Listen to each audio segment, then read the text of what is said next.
Good morning mga friends. Ayan, papakita ko sa inyo ang aking money collection.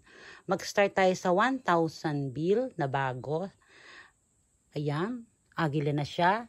And then, mayroong ito. Ayan, 1,000 bill pa rin siya. At saka, 500 bill. Ayan.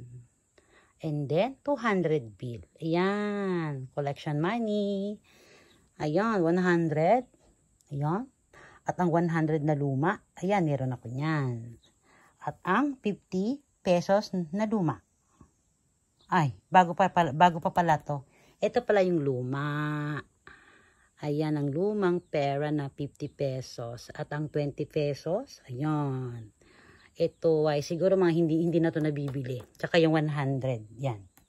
Pero ito elementary pa lang ako na abutan ko na tong pera na to Then, ito yung 20. Syempre, nabibili pa siguro.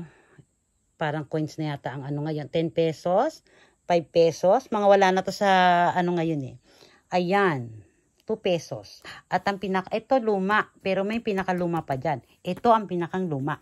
1 peso ng Pilipinas na papel. Na siguro wala pa nakakaabot nito. Kasi ang naabutan kong perang papel, 2 na. Hindi piso.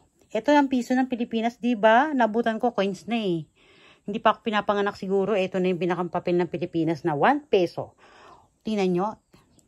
Oh, Central Bank of the Philippines. Hindi yan dollar ha, peso po yan. Yan. Ang aking collection money, Philippine money. Okay. Thank you for watching. At yan, syempre, I like this one. Tingnan nyo, lumang-luma na talaga siya. Ayan. Gusto ko talaga siya pagmasdan pag nakikita ko siya, ora. Saan ba itong simbahan na to? Hindi ko naman matandaan, di ba? Babu!